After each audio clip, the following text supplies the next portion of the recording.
আসসালামু আলাইকুম। সর্বশেষ আপডেট আন্তর্জাতিক সংবাদে স্বাগতম। শুরুতেই সংবাদ শিরোনাম, পরে বিস্তারিত। শুধু কথা নয়, পদক্ষেপ নিতে হবে ইরানকে, বলছে যুক্তরাষ্ট্র। এদিকে ছাড় দিয়ে ফ্রান্সের সঙ্গে চুক্তি করতে যাচ্ছে ইরান। আরও থাকছে ফিলিস্তিন রাষ্ট্র গঠনে জাতিসংঘে বিপুল সমর্থন। এদিকে নেপালের প্রধানমন্ত্রী হলেন সুশীলা কার্কি। এবং সর্বশেষ থাকছে বাংলাদেশের নির্বাচন নিয়ে ভারতের সামনে কঠিন অঙ্ক। শুধু কথা নয়, পদক্ষেপ নিতে হবে ইরানকে, বলছে যুক্তরাষ্ট্র।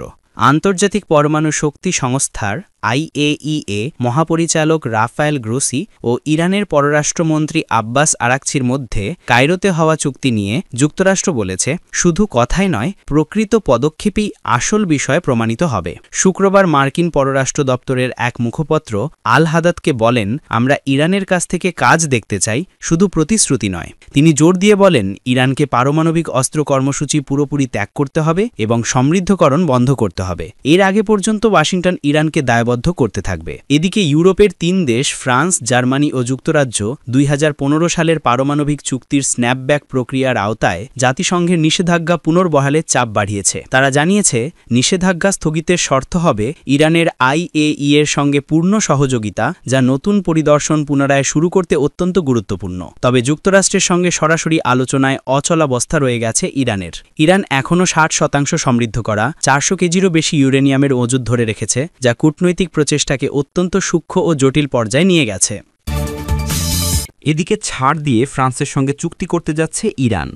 নিজেদের স্বার্থে কিছুটা ছাড় দিয়ে ফ্রান্সের সঙ্গে চুক্তি করতে যাচ্ছে ইরান, এমন তথ্য জানিয়েছেন ইরানের পররাষ্ট্রমন্ত্রী আব্বাস আরাগচ্চি। চুক্তি সম্পূর্ণ হলে এক নারী বিজ্ঞানীকে ফিরে পাবে তেহরান। খবর ফ্রান্স 24-এর। ইরানের পররাষ্ট্রমন্ত্রী আব্বাস আরাগচ্চি বৃহস্পতিবার বলেছেন, ফ্রান্সে আটক এক ইরানি নারীর বদলে ইরানে আটক ফরাসি বন্দীদের বিনিময়ের চুক্তি প্রায় সম্পন্ন হওয়ার পথে। প্রস্তাবিত বিনিময়ে মাহাদিহে ইসফান্দিয়ারিকে মুক্তি দেবে ফ্রান্স। তিনি ফেব্রুয়ারিতে ফ্রান্সের সামাজিক যোগাযোগ মাধ্যমে সন্ত্রাসবাদ প্রচারের অভিযোগে গ্রেপ্তার হয়েছিলেন। আরাগচ্চি আরও বিস্তারিত কিছু না জানিয়ে একটি টেলিভিশন সাক্ষাৎকারে বলেছেন, আমরা প্রচুর তৎপরতা চালিয়েছি। আমি এখন বলতে পারি যে আমরা এমন এক পর্যায়ে পৌঁছেছি যেখানে ইরানে আটক ফরাসি 2 বন্দির বিনিময়ে মাহাদিহের মুক্তির চুক্তি চূড়ান্ত পর্যায়ে। ইরান বারবার তার মুক্তির দাবি জানিয়েছে। তাকে অন্যায়ভাবে আটক করা হয়েছে বলে অনেক যুক্তি দিয়েছে। ফ্রান্স বলেছে, তারা 2 ফরাসি নাগরিক সিসিল কহলার এবং জ্যাক প্যারিসকে আটকের বিষয়ে আন্তর্জাতিক বিচার আদালতে ICJতে তেহরানের বিরুদ্ধে অভিযোগ করবে। 40 বছর বয়সী কোহলার এবং 70 বছর বয়সী প্যারিসকে 2022 সালের 7 মে গ্রেপ্তার করা হয়েছিল। ইরানের চিরশত্রু ইসরায়েলের জন্য গুপ্তচর বৃত্তির অভিযোগে তাদের অভিযুক্ত করা হয়। এই দম্পতি বর্তমানে ইরানে আটক প্রায় 20 জন ইউরোপীয়র মধ্যে অন্যতম। বন্দীদের মধ্যে একজন ফ্রাঙ্কো জার্মান কিশোরও রয়েছে। সে ইউরোপ থেকে এশিয়ায় সাইকেল ভ্রমণে যাচ্ছিল। পথে 16 জন ইসরায়েলের সাথে ইরানের যুদ্ধের সময় নিখোঁজ হয়ে যায়। পরে জানা যায় সে ইরানের সেনাদের হাতে আটক হয়েছে। আরও থাকছে ফিলিস্তিন রাষ্ট্র গঠনে জাতিসংঘে বিপুল সমর্থন। জাতিসংঘ সাধারণ পরিষদে ফরাসি ও সৌদি আরবের উদ্যোগে আনা প্রস্তাবের পক্ষে 142টি দেশ ভোট দিয়েছে।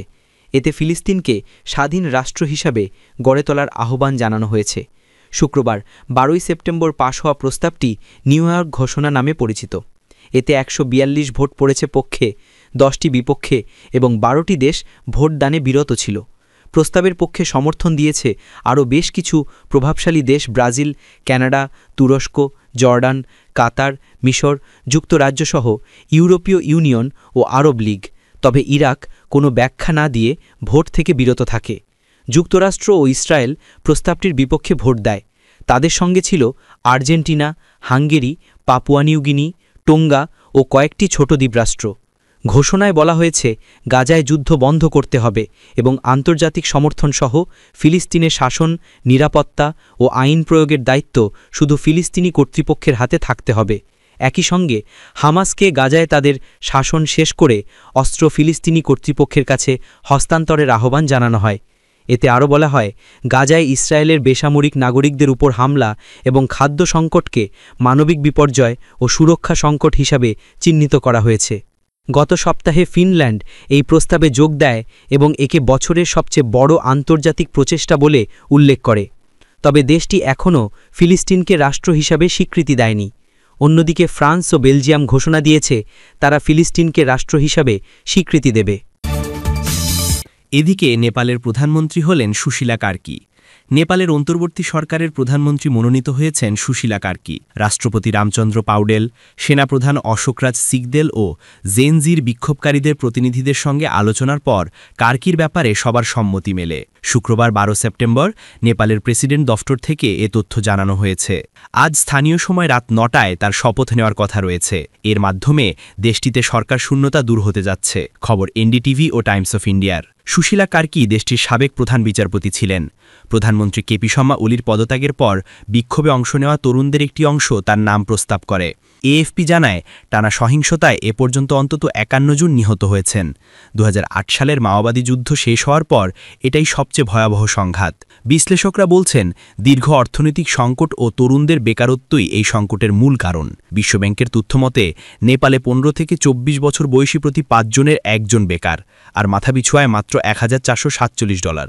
যুব আন্দোলনের নেতারা বলছেন, তারা একটি নতুন নেপাল গড়তে চান। 24 বছর বয়সী আন্দোলনকারী জেমস কার্কি বলেন, আমরা পরিবর্তনের জন্য লড়ছি। আশা করি সেনাবাহিনী আমাদের কথা শুনবে। এবং সর্বশেষ থাকছে বাংলাদেশের নির্বাচন নিয়ে ভারতের সামনে কঠিন অঙ্ক। ভারতের সঙ্গে জামায়াতের সম্পর্ক মধুর নয়, ইউনূসের ক্ষেত্রেও একই কথা খাটে। বিএনপির সঙ্গেও অতীতে বিরোধ ছিল। বাংলাদেশের আগামী নির্বাচন নিয়ে তাই ভারতের সামনে রয়েছে কঠিন অঙ্ক, এমনটাই বলছেন বিশ্লেষকরা। বাংলাদেশে গত 1 বছরের বেশি সময় ধরে মোহাম্মদ ইউনূসের নেতৃত্বে অন্তর্বর্তী সরকার চলছে। তাদের সঙ্গে আনুষ্ঠানিকভাবে ভারতের যে খুব বেশি আলাপ আলোচনা হয়েছে এমন নয়, বরং বিভিন্ন বিষয় নিয়ে দুই দেশের মধ্যে শীতল সম্পর্কই বারবার সামনে এসেছে। এই সময় বাংলাদেশ ভারতে আশ্রয় নেওয়া তাদের সাবেক প্রধানমন্ত্রী শেখ হাসিনাকে তাদের কাছে ফেরত পাঠানোর দাবি করেছে, কিন্তু সেই দাবি পূরণে কোনো উৎসাহ দেখায়নি ভারত। আবার বাংলাদেশে সংখ্যালঘুদের উপর হামলার প্রসঙ্গ ভারত একাধিকবার তুলেছে। বাণিজ্য নিয়ে কড়াকড়ি হয়েছে। আবার অতীতের দিকে তাকালে দেখা যাবে, খালেদা জিয়ার বিএনপি যখন ক্ষমতায় ছিল তখন তাদের সঙ্গে ভারতের সম্পর্ক অতটা ভালো ছিল না। এই পরিস্থিতিতে বাংলাদেশে আগামী ফেব্রুয়ারিতে যে নির্বাচন হতে যাচ্ছে তা ভারতের কাছেও খুব গুরুত্বপূর্ণ। কারণ ভারত বারবার একটা বিষয় বুঝিয়ে দিয়েছে, অন্তর্বর্তী সরকারের সঙ্গে তারা জরুরি বিষয় ছাড়া অন্য বিষয় নিয়ে আলোচনা করতে আগ্রহী নয়। তারা মনে করে অন্তর্বর্তী সরকার অল্প কিছু দিনের জন্য ক্ষমতায় আছে। গণতান্ত্রিকভাবে নির্বাচিত সরকারের সঙ্গেই তারা কথা বলতে আগ্রহী। ভারতের বক্তব্য, গত 20 আগস্ট ভারতীয় পররাষ্ট্র মন্ত্রণালয় বিবৃতি দিয়ে বলেছে যে ভারত আবার জানাতে চায়, আমাদের প্রত্যাশা হল বাংলাদেশে দ্রুত অবাধ, শান্তিপূর্ণ এবং ইনক্লুসিভ নির্বাচন হোক, যেখানে মানুষ তাদের রায় দিতে পারবে এবং মানুষ কি ভাবছে তা বোঝা যাবে। এর মধ্যে ইনক্লুসিভ কথাটা খুব গুরুত্বপূর্ণ। ইনক্লুসিভ মানে অন্তর্ভুক্তিমূলক বা সহজ বাংলায় সবাইকে নিয়ে নির্বাচন চায় ভারত। এই কূটনীতির ভাষার মধ্যে দিয়ে ভারত একটা কথা বুঝিয়ে দিয়েছে, তাদের প্রত্যাশা হল আওয়ামী লীগও যেন নির্বাচনে লড়তে পারে। যদিও বাংলাদেশে আওয়ামী লীগের রাজনৈতিক কার্যকলাপের ওপর নিষেধাজ্ঞা আছে, তাই তারা আগামী নির্বাচনে লড়তে পারবে না। বাংলাদেশের জাতীয় নির্বাচন নিয়ে ভারতের অবস্থান, গুরুত্ব, পছন্দ বোঝার ক্ষেত্রে এই বিষয়টা মাথায় রাখা খুবই জরুরি। ভারতের পছন্দ অপছন্দ। ওপি জিন্দাল বিশ্ববিদ্যালয়ের আন্তর্জাতিক সম্পর্ক বিভাগের অধ্যাপক শ্রীরাধা দত্ত বলেছেন, বাংলাদেশে নিষেধাজ্ঞার কারণে আগামী নির্বাচনে আওয়ামী লীগ লড়তে পারবে না, এটা ধরে নেওয়া যায়। এই পরিস্থিতিতে ভারতের প্রথম চাওয়া হবে বাংলাদেশে যেন ভোটের পর একটা স্টেবল বা স্থায়ী সরকার গঠিত হয়। একই কথা বলছেন প্রবীণ সাংবাদিক জয়ন্ত রায় চৌধুরী। তিনি বলেছেন, ভারত নিজের স্বার্থেই চাইবে না বাংলাদেশের মতো প্রতিবেশী দেশে অস্থির সরকার হোক, ফলে স্থায়িত্ব তো ভারত নিঃসন্দেহে চাইবে। শ্রীরাধা মনে করেন, বর্তমান পরিস্থিতিতে এবং আওয়ামী লীগকে বাদ দিয়ে নির্বাচনের ক্ষেত্রে ভারত বিএনপিকেই ক্ষমতায় দেখতে চাইবে, কারণ জামায়াত ও এনসিপিকে নিয়ে ভারত খুব বেশি আত্মবিশ্বাসী নয়। অবসরপ্রাপ্ত আইএএস অফিসার এবং রাজ্যসভার সাবেক সাংসদ জহর সরকার বলেছেন, এখন যে দলগুলো নির্বাচনে থাকছে তার মধ্যে বিএনপি সবচেয়ে পুরনো দল। আওয়ামী লীগের ভোট তো কোথাও একটা যাবে।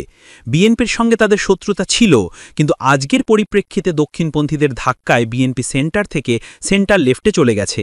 এনসিপি নতুন দল, শিকড় গজায়নি তাদের জেতার সম্ভাবনা প্রায় নেই। তারা অন্য দলের ভোট কাটবে। দক্ষিণপন্থীদের ভোট কাটলে বিএনপির সুবিধা হবে, বিএনপির কাটলে দক্ষিণপন্থীদের সুবিধা হবে। কিন্তু তিনি মনে করেন, এখানে ভারতের চাওয়া পাওয়ার খুব বেশি গুরুত্ব নেই। বাংলাদেশের মানুষ যাদের ক্ষমতায় আনবে তাদের সঙ্গে ভারতকে কথা বলতে হবে। ভারতের নীতি কি হবে? জহর সরকার মনে করেন, ভারতকে সম্পূর্ণ নিরপেক্ষ থাকতে হবে। ভারত এই অবস্থান নিক, বাংলাদেশ ঠিক করুক কারা ক্ষমতায় আসবে। শ্রীরাধার মতে এবারে বাংলাদেশের পরিস্থিতি 1971, 1975, 1996 এর থেকে আলাদা। তাতে কোনো সন্দেহ নেই বিএনপি ক্ষমতায় এলে বর্তমান পরিস্থিতিতে ভারতের দিক থেকে ভালো হবে। জামায়াতের সঙ্গে ভারতের সম্পর্ক কখনোই ভালো ছিল না। এনসিপির সঙ্গে ভারতের কোনো যোগাযোগই তৈরি হয়নি। জয়ন্ত বলেন, ভারত মনে করে অন্তর্বর্তী সরকারের প্রধান মোহাম্মদ ইউনুস ও তার প্রশাসনের সঙ্গে জড়িত মানুষজন ভারত বিরোধী কথা বলেছেন, অবস্থান নিয়েছেন। ভারতের সবচেয়ে বড় চিন্তা হল বাংলাদেশের জমি যেন ভারত বিরোধী কাজে ব্যবহার না হয়। আর জামায়াতের সঙ্গে ভারতের সম্পর্ক কখনোই ভালো ছিল না। শ্রীরাধার প্রশ্ন, নির্বাচনটা কি বিএনপি বনাম জামায়াত হবে? জামায়াত সমর্থিত ছাত্র শিবির যেভাবে ডাকসু নির্বাচনে জিতেছে তাতে বোঝা যাচ্ছে ওরা এবার প্রস্তুত হয়ে ভোটে নেমেছে ও নামছে। সেক্ষেত্রে ভারতের পছন্দটাও স্পষ্ট থাকবে। জহর সরকার মনে করেন শেষের দিকে শেখ হাসিনার স্বৈরাচারী শাসন ও দুর্নীতির বিষয়টা জেনেও ভারত তাকে সঙ্গে নিয়ে চলেছে। এটা ঠিক নীতি নয়। আবার শেখ হাসিনা সবসময় ভারতের সঙ্গে থেকেছেন, তাই তাকে ত্যাগ করা ভারতের পক্ষে সম্ভব নয়। তারা মনে করছেন সব মিলিয়ে ভারতের সামনেও পরিস্থিতিটা বেশ জটিল, অনেক কঠিন অঙ্ক কষতে হবে ভারতকে। সেই অঙ্কে জড়িয়ে থাকবেন শেখ হাসিনা, খালেদা জিয়া, জামায়াত, ইউনুস, এনসিপি এবং নিজেদের স্বার্থের বিষয়টা। সূত্র ডয়েচে ভেলে।